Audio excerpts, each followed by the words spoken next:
Hello, everyone. Thanks for joining us on another episode of the All Might Be Edified Discussions on Servant Leadership. I'm Keith Pankow, the host and producer of this podcast, and I have the amazing privilege to be here with a friend and a hero of mine, Rocky Sickmann. And he prefers to go by Rocky. He tells me only his mother calls him Rocky. So we'll only call him Rocky on this. And I'll tell you more about Rocky, and then I'll explain how we met and talk a little bit more about him. But Rocky Sickmann was United States Marine Corps Sergeant and POW, or prisoner of war, in the Iranian hostage crisis. And he is an author of Iranian Hostage, a personal diary of 444 days in captivity. He's also the retired U.S. Director of Military and Industry Affairs for Anheuser-Busch InBev, Senior Vice President of Budweiser Accounts, and Folds of Honor. Rocky Sickmann graduated from Washington High School in 1976 and immediately entered the U.S. Marine Corps. In 1979, just 28 days into his tour of duty at the American Embassy in Tehran, Iran, Sickmann became a player in one of the most terrifying events in U.S. history. On November 4th, 1979, after months of turmoil marked by the return of the exiled Ayatollah Ruhollah Khomeini, the American embassy in Tehran was overrun by militants and its employees taken captive. Sergeant Rocky Sickmann, then just 22 years old, was one of 65 Americans taken hostage. Sickmann remained hostage for 444 days before being released on January 20th, 1981, following 14 months of diplomacy by President Jimmy Carter. 3 months later, Sickmann was honorably discharged after 6 years in the U.S. Marine Corps and received several accolades during his service, including Prisoner of War Medal, the Defense Meritorious Service Medal, Award of Valor, and Good Conduct Medal. Following the military, he began working in advertising for KMOX Radio in St. Louis, Missouri, and then entered the private sector for Anheuser-Busch InBev. He spent the next 34 years with the company, most recently at the U.S. National Director for Military and Industry Affairs until his retirement in July 2016. Sickmann's personal diary, Iranian Hostage, a personal diary of 444 days in captivity, is also the only known diary to have been smuggled out of Iran and published. The diary is no longer in publication. As the U.S. National Director for Military and Industry Affairs at Anheuser-Busch InBev, Sickmann oversaw all military special events, military and industry trade media publications, and national industry trade shows. Throughout his career at Anheuser-Busch, Sickmann also played a key role in increasing Anheuser-Busch's market penetration among the military by training wholesalers, coordinating marketing and publicity, executing national sales promotions, and planning special military events. Sickmann helped coordinate the Here's to the Heroes tour, which salutes the men and women of armed forces, allowing Americans to show their support for troops via recorded messages filmed on location at community events, celebrations, and festivals nationwide and shared with U.S. troops serving in Iraq and Afghanistan.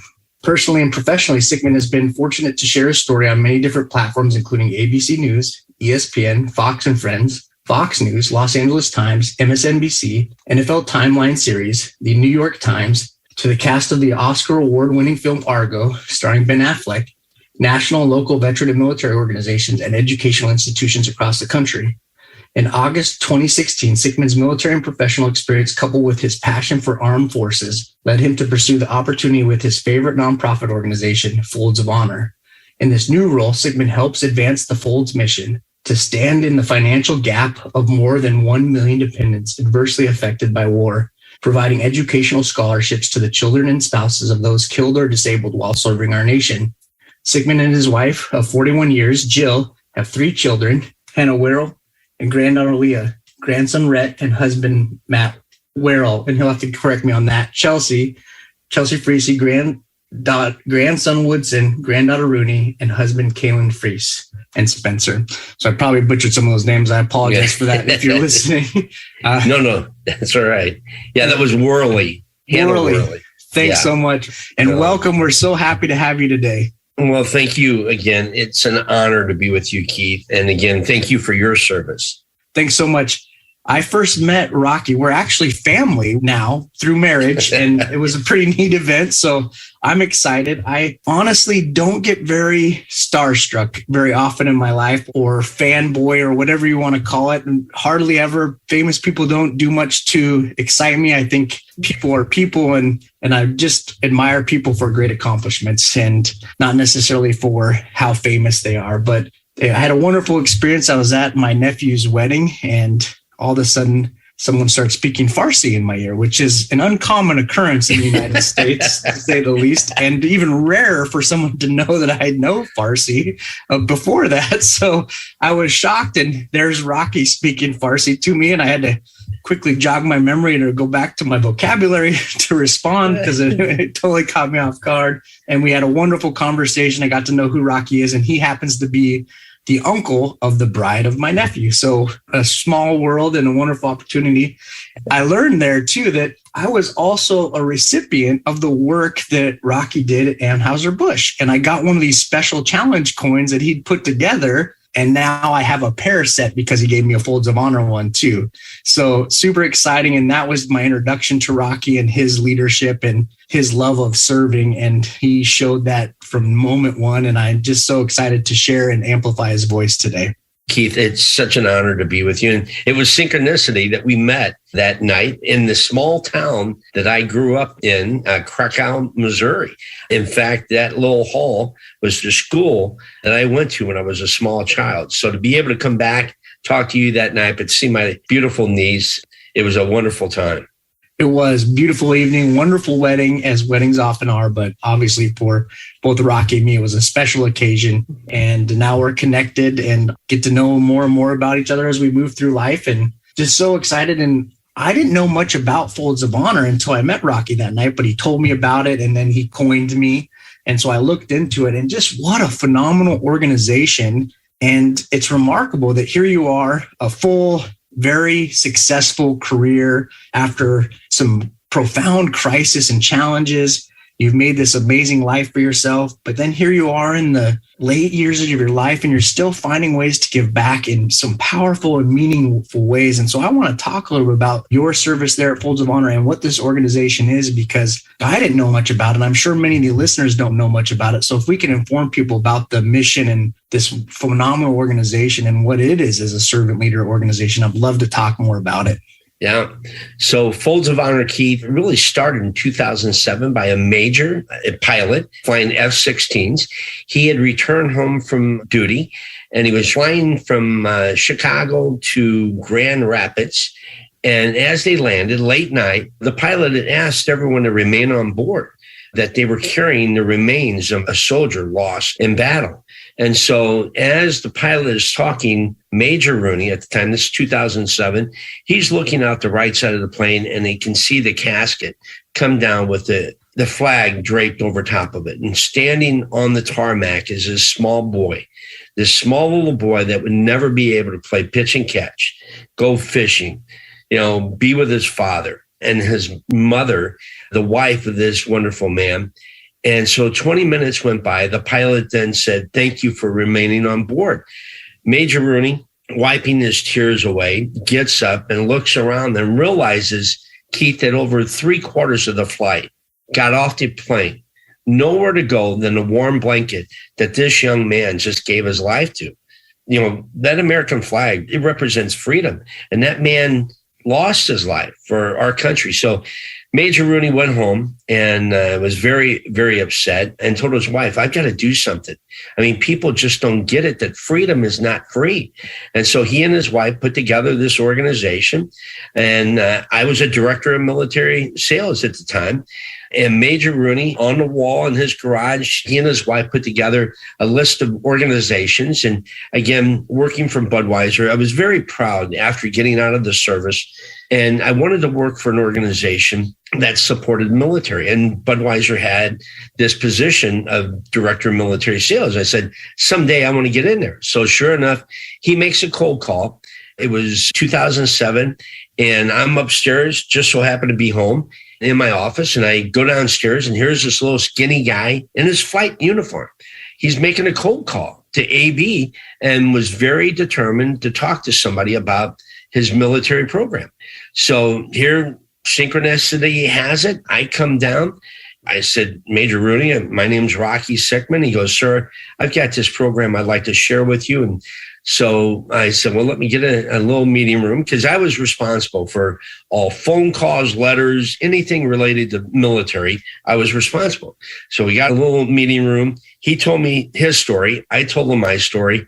and the rest is history. And so we started working at Budweiser in 2011, putting together a program. And since 2011, Budweiser and AB wholesalers around the country, Keith, have raised over $20 million for an organization, Folds of Honor, that provides scholarships to families of fallen and disabled military.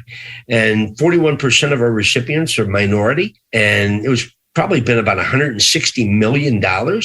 And every dollar that comes in, 91% of that dollar goes into a scholarship.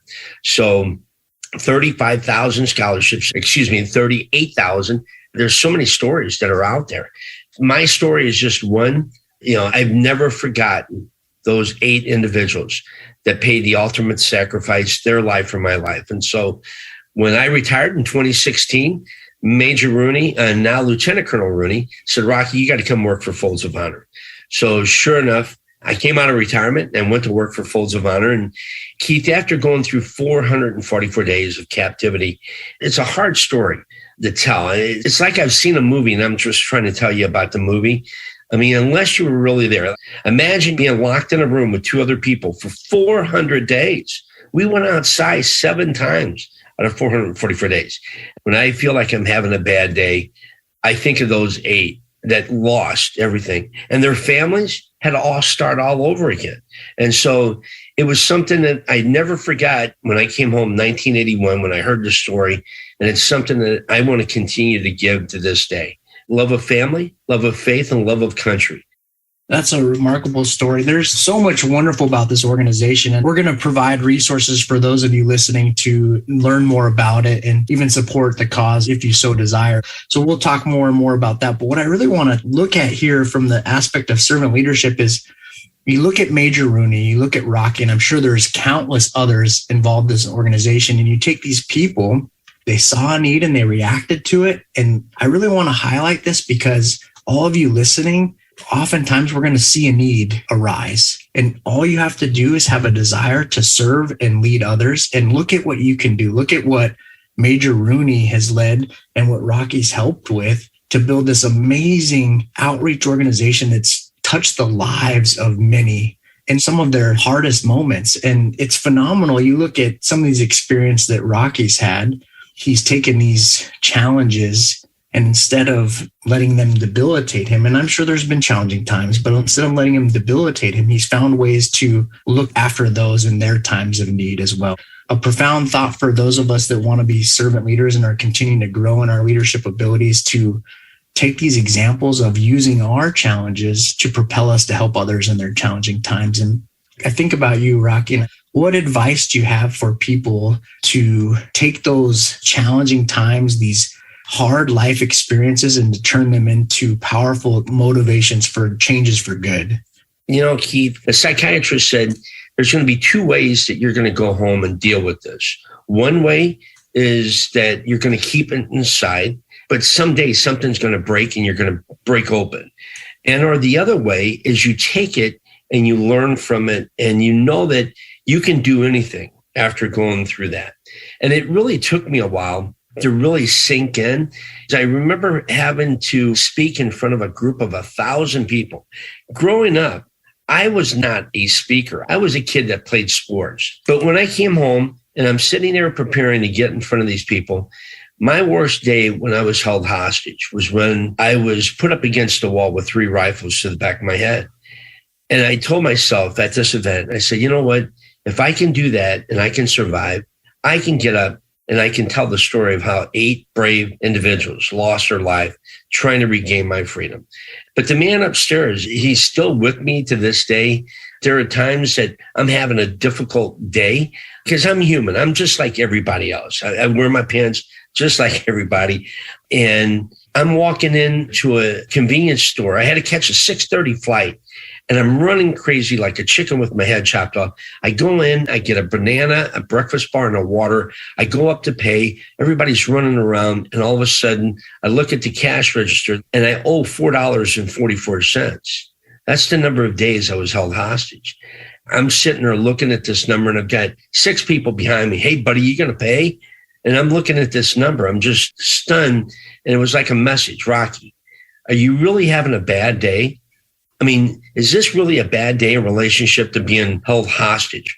So put it in perspective. I mean, when COVID hit, Keith, I mean, I was locked in a room, like I said, for over 400 days. I went outside 7 times. To go to the restroom, you had to knock on the door, put a piece of paper underneath the door. I mean, during COVID, I could go outside. I could go to the refrigerator. I could brush my teeth with a toothbrush and toothpaste. I could wash my clothes. And you know what? I took a shower, and I still take a shower every morning. You know why? I can. Back then, I couldn't. You did what they told you to do and when to do it. And so at times people need to take in a terrible situation, it seems like, as I did, because I don't think I was really like this before. I don't know.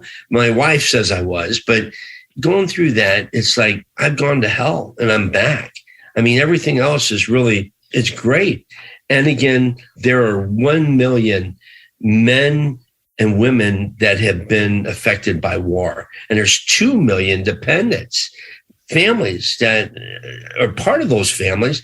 And the cost of tuition to pay to help educate those spouses and children is $9 billion. So, for me, it's like taking it together, everything, and putting it into a positive energy. Now, trust me, I get fired up at times when you tell the story about what happened and how it happened and how the country, the Islamic Republic of Iran, the mullahs in the Revolutionary Guard, it's disheartening to see how they have never been held accountable for what they did.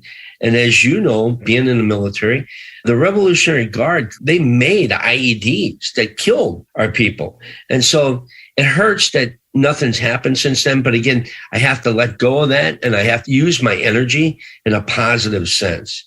And that's what I try to do.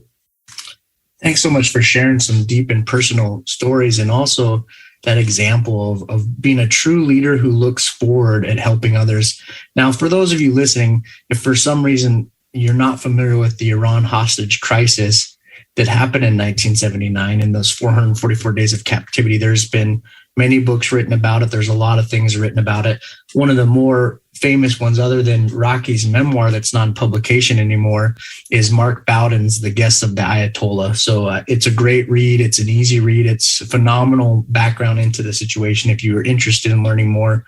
And it talks specifically about these 8 individuals who gave their lives in a failed rescue attempt, and what that means that Rocky's been alluding to several times. And that for me, as someone who studied Persian studies in school and learned a lot more about Iran, I alluded to this early on that I don't get starstruck much, but when I found out who Rocky was, my wife even told me, I think you're fanboying a little bit, because I was so excited. I was like, whoa, this is a big deal for me as someone who really specializes in Persian studies and in Iranian affairs. And so it meant a lot to me to get that personal perspective to so many things that I had just thought about notionally. And really, I'd spent a lot of time really looking at these issues from many different lenses and thinking about what it must have been like to be in captivity, because as much as you can visualize that, like you said, you just can't know what that feels like. And, it's a phenomenal story. And I look at your bio, and it wasn't long after you joined the Marine Corps this happened. It's your first duty station. You're a very green Marine. You have a love of country, a love of what you're doing and your fellow Marines. What skills or what abilities do you think the Marine Corps gave you, or your family or school gave you, to help prepare you for such a trial right out the gate in your service? I think it's a combination. It started with my parents, the upbringing. If there was a parade in town celebrating the 4th of July, I was carrying the flag. I mean, my father served, my brother served. And so here I was a captain my senior year in high school football, my coach leadership, hard work, discipline. And then, of course, the Marine Corps. Never could understand, Keith, why in boot camp, they were teaching us how to clean our clothes with a bar of soap, a slab of concrete, and water. I'm thinking, right in that door over there is a wash machine and dryer. Why are we doing this stuff? Well, little did I realize it was teaching us, in case you ever had to do this, you would be prepared. And physical fitness. I mean, because trust me, for 444 days, the first 30 days, Keith, I was tied to a chair. And as a young 22-year-old Marine, beautiful country, beautiful Iranian people. But again, it was the start of the revolution of Ayatollah Khomeini coming in and the Shah of Iran coming out. And them saying that the Shah was so bad and the Savak, his military, were so bad. And here they were saying that the mullahs were better and the Revolutionary Guards were much better. Well, I can tell you that my hatred, it was boiling. And that's why they had to keep us tied. It was like there were times that you would just want to grab their throat and rip their throat out. You wanted to hurt them so bad, but you couldn't because you had to be disciplined or else somebody else would get hurt in this whole crazy transaction. It just took my upbringing as I sat tied to that chair, going back to Krakow, Missouri, and remembering playing baseball, Indian ball there in the backfield, sleigh riding down the front of the school. I mean, I relived all these past things of growing up just to keep me going. And so in the Marine Corps, they definitely taught you leadership, that you had to be disciplined. And I mean, in your interrogations, they wanted to get you to confess and make statements. And out of all the hostages, only one individual basically broke the code of trust and basically did it for favors. And I'll never forget this individual. I'm not going to use his name, but I remember the day I'm in the corner of the room and all of a sudden the door opens up and there's a guard at the door. There were three of us. Sergeant Lopez was on the left corner. I was in the front left, and Staff Sergeant Mueller was in the right corner, and the guard was back by the door. Shade was off, just like you see in the hostage movies. And all of a sudden, this guy comes in and says, yeah, that's Sergeant Lopez. He's one of the Marines. That's Sergeant Sickmann. He's one of the Marines. And that's Staff Sergeant Mueller. He's in charge of the Marines. And this guy, you turn around as far as you could. What the heck are you doing? And this guy, he did it for favors. So there were some times that again, 444 days. That's 2 Thanksgivings. That's 2 Christmases, Keith, that you didn't see any light at the end of the tunnel. And it came close to where there were times that you wanted to take their life and just end your life because you didn't see any light at the end of the tunnel. Yeah, it's hard to imagine. And, I know that all of us watch a lot of Hollywood versions of events, and Argo's one of those that, puts a Hollywood spin on some of these events, although some great information in Argo too, if you want to watch it, if you haven't seen it. But it's easy to think that we could do better in the same situation. And I think in a leadership role, we often have these ideas that we can do better. So I think there's some application here to recognize that it's more beneficial to look at these scenarios and evaluate what can I learn, as opposed to judging what you would have done better notionally, but always looking, what can I learn and how can I use this to benefit me and others? Because I learned in my own combat experience in Iraq, every single person has a breaking point. They're just different. And so that individual met their breaking point earlier, and it'd be easy to judge them for what they did. And it's unfortunate that they did those things, but they met that breaking point. And so recognizing as a leader, as opposed to saying we all have the same breaking point, and recognizing what's the people around me and what are they capable of, and how do I use those skills and capabilities to the best of the benefit to help everyone get better, I think is a better focus of our energy. And I think you've exhibited those traits as you've moved forward and you've gone through your own healing process, which I know couldn't have been easy, but I see some positive attributes in that and how you view the world around you. And so I wonder, how do you do these things to view the world around you in a way that helps you pull the skills of others out of them to increase their ability to be even better versions of themselves? It's like, as a joke, as a father, if my kids are back talking, we had 3 children and they'd be in the back seat. Like, I hate the middle seat. And I would say, you would be a bad hostage, because when we were attempted rescue operation, they put me in the middle seat and I drove for over, I want to say 15, 16 hours. I was blindfolded, handcuffed with a blanket over top of us. And there was no stopping at the restroom. And so I always use it. And I don't know if at times they think, man, that's kind of sick. You refer the hostage crisis, but I use it as a learning curve that, if you were able to do that, you should be able to do anything. I always say, man, you'd be a bad hostage going through that. But, back then, Keith, if you remember, it's 1979, they really never had training for escape and evades. And it really, after that, they learn that they have to really start putting people into these tests to see who's going to be able to move forward and who's going to break. Because if they're going to break, maybe that's not a good position. But again, I just try to use it as a positive piece. I mean, there are people that have gone, your listeners that have gone through difficult times. And as myself, I've tried to use it as a positive way. And again, I try to maintain positive attitude. And my work ethic is kind of crazy at times because I probably overindulge myself because I think of those 8 individuals. And I look back and my wife has to always put me back. Rocky, you can't always use that, but I do. If I think like I have to really get something done, I'm working long hours.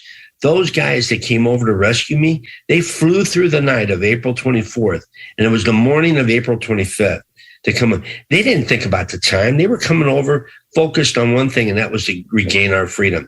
And so for me, I use my time to make sure that I need to do whatever I need to do to make sure that that recipient gets their scholarship, from Folds of Honor. And I help whoever needs help to get whatever they need to get it done. So it's like there's not a no in the book.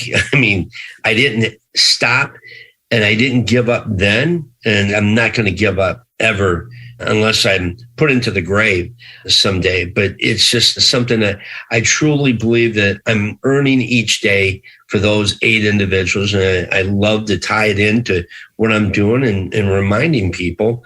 But it goes back to my parents. I probably would not have gone into the military if my parents had not believed so much in our faith of our country and our family and everything else. So it's into a big bowl, and it just helps me to make it through. And I try to teach my grandkids what my parents and father taught me. As my little granddaughter, she's 3 years old, and she's already hand saluting the American flag. And my 5-year-old grandson, they're all saluting. They understand. I mean, my grandson's already given challenge coins to Vietnam veterans because you know what? You probably have some listeners that are Vietnam veterans. When I was held and tied for the first 30 days, 10,000 miles away from home, and through the broken windows in the room that I was tied, my arms were tied to the arms chair, feet are tied to the feet of the chair. In the corner, you could hear people wake up in the morning. You could hear the traffic start, and all of a sudden the traffic would go down and the night would come. And the next morning, day 2, day 3, and you're sitting there tied to that chair and you're thinking, the Vietnam War ended in 1975, and those guys were spit on. Nobody cared about them. If they were spit on, who's going to care about 60-some Americans at an American embassy 10,000 miles away from home? Because right here in their country, life was going on without you. And it was the most loneliest time. And so I try to remind all my grandkids from very young age that freedom is not free, and veterans have been there to help provide what we have. Just some powerful content there that I will continue to reflect upon, and I hope all you listening will reflect upon. I really appreciate the way you use these 8 individuals' sacrifice as a motivational tool for yourself and others. And when you were talking, it reminded me of a quote I'd heard. Someone was referring to how we need to be more grateful for the sacrifices of others, and that we have all metaphorically drunk from wells that we did not dig ourselves. And too often we take accolades or praise for where we are in life or things that we have, and we don't always recognize those who dug those wells that we drink from in all the aspects of our life. And oftentimes because we don't know who they are. Right. And I think those 8 individuals are a prime example of people who dug wells that you're drinking from, that we're all drinking from. And so my challenge for this week's episode is to think about people who have done something to benefit your life that you might not have shown enough gratitude for. And think about how you can show gratitude for them and just be overall more grateful in your life, and to use their sacrifices as motivations in your life. And I think as you do that, you'll start to realize that there's lots of wells that have been dug for all of us in our lives that we might not appreciate to their fullest extent. How true. Well, I love this conversation. One of the things I was thinking about So the Iran-Iraq war starts while you're in captivity. You talked about this transition, this long car ride. We'd had a conversation about this before. So I know this car ride occurred because there was some bombing that was occurring close to where you were being held because of the Iran-Iraq war. So not only are you captive, but you're now in a country that's at a very, very violent war. That was a very bloody and devastating war for both those countries that many people in the United States probably aren't familiar with just how brutal that war was for both Iran and Iraq. And so still you have all these tools, you have all these people in captivity. Were there any leadership traits that just stood out to you of people that are like, wow, whether it was you or others around you, this is just a remarkable example of leadership in crisis? I have to say that all three of us, we all had our talents, I guess you could say. Jerry was the oldest. Here's Jerry Plotkin, the only American civilian. He was walking out of the Chancery the morning of November 4th, 1979, when all of a sudden I come running in. Billy saw me being chased. I squeezed in. We closed the 4-inch steel door, turn around, and here he is. He's Jewish, and he's a merchant collecting $250,000 in cash. And so he is held because he's an American and he's Jewish, and he had $250,000 in cash in his briefcase. So he ends up being in a room with us. Billy had been there a little bit longer than his first duty post. And so he knew more of the country, but he had talents of he loved to do magic tricks. So, we all had stories, we all had different things, and we would sit there and talk about, the possibility to escape. But when you're locked in a room, the first 30 days you were tied, the next 400 days you were locked. There wasn't any opportunity of going out and digging a garden and saying, okay, there's the wall, we're going to make it over that. But it was just the people that obviously were there, our higher echelon. There were 4 people that were put in solitary confinement because of this one individual. And so I always look back to those that suffered so much more. And again, my parents, the leadership of my simple father. He was a truck driver. He was a concrete mixer driver. And my mother, she was a carpet store secretary, Keith. So if you really want to look back in leadership, you look back and not so much me as a hostage. And this is just my story. There's 52 other stories, and there's other stories, the guys that run a rescue operation. But when I came back and saw what my poor father and mother, imagine one of your loved ones being held hostage, and you got to get up every day and, get cleaned up and go to work and act like nothing's really happening.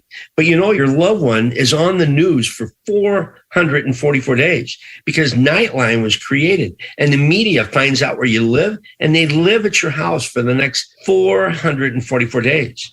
My poor parents, God love them, they never went to school for public relations. They just took the bull by the horns and they went with it and did what they thought was best. And my mother, she cooked for everybody. She was making bread and she was doing something positive just to keep her going.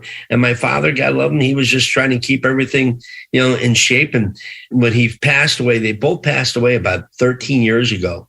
And at the funeral, this is where it gets tough. My father's buddy said, Rocky, your father was a great man, which he was. He would come to work in the morning, fill his concrete mixer up with concrete, and he'd leave the yard and he'd just go drive it. He was just driving, and they would have to call him and say, hey, Verge, where are you? His mind was just, it wasn't there. He was thinking about what was happening to me, but he was still trying to do what he had to do was to support the family.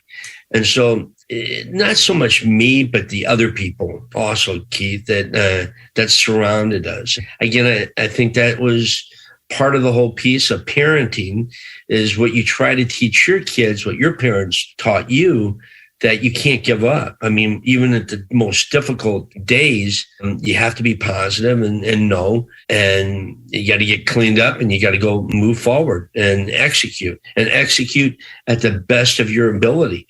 And again, I think of those 8 individuals, they executed all the way to the end when that helicopter hit that C-130, and they were determined. And those poor remaining people, the guys that were on that rescue operation, Keith, that had to come home. not only did they not get us, but they had to leave 8 of their fellow colleagues burning in the desert. It was a very traumatic time. So, it was something that I've learned not only from what I went through, but what other people went through. And, the sacrifice of what that American flag represents.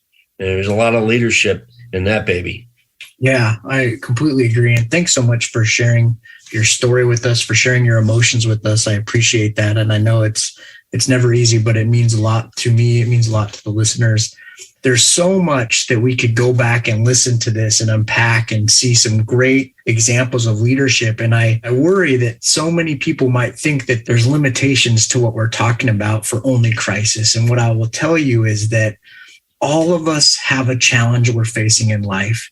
And Rocky has given us some great tools, some great knowledge, some great ways to view the world around us, to encounter the people in their moments of crisis and to help them move forward, to recognize the father that's driving his truck to provide for his family that might be suffering a devastating loss. And how do you help them grieve and function in a better capacity? How do we embrace the stories of the people around us? He talked about these 3 individuals that he was closest to and how they all brought these diverse backgrounds together and they helped each other. That's what we do. We show each other our strengths through our diversity and helping one another, because all of our different paths and all of our different versions to encounter the world around us create a whole picture. And if we just limit ourselves to our own path and our own version of the world, we have a very incomplete picture. And so those were 2 things I really wanted to focus on, while there's many other things I think that you could glean from this if you really listen to it as I will. But there were some powerful thoughts I had about those, and I just wanted to share them. Rocky, I can't thank you enough for coming on today. We'll probably ask you to be back in the future. But as we wrap up today, is there any final thoughts you want to leave the listeners with? You can always remember freedom is not free, and that there are men and women around the world as we sit here, as they're listening to this podcast, that are pointing the weapon at the enemy so that we can live in this great society. And Folds of Honor, a great organization that provides back to families of fallen and disabled. And they can go to foldsofhonor.org and they can become a squadron member and donate $13 a month. And why 13? Because there's 13 folds to a flag. Those men and women that go to their grave, they get that flag. And that's why we just want to remember and remind them, honor their sacrifice, educate their legacy. So again, Folds of Honor, I truly appreciate you allowing me to be on the air today with you, Keith. Thanks so much, Rocky. And I will close with saying the most sacred duty I've performed in my military career as I get ready to retire in a couple weeks here is ceremonial guard and folding that flag over a casket of a fallen service member. And that is a moment that will profoundly change your life. And I love the representation of the 13 folds, and that means a lot to me. So thanks, Rocky. Thanks so much for all of you joining us. I hope that you've been edified, we've been edified, and continue to share the podcast with those that you might think it will edify them as well. And give us a wonderful review if you liked it, and have a wonderful day.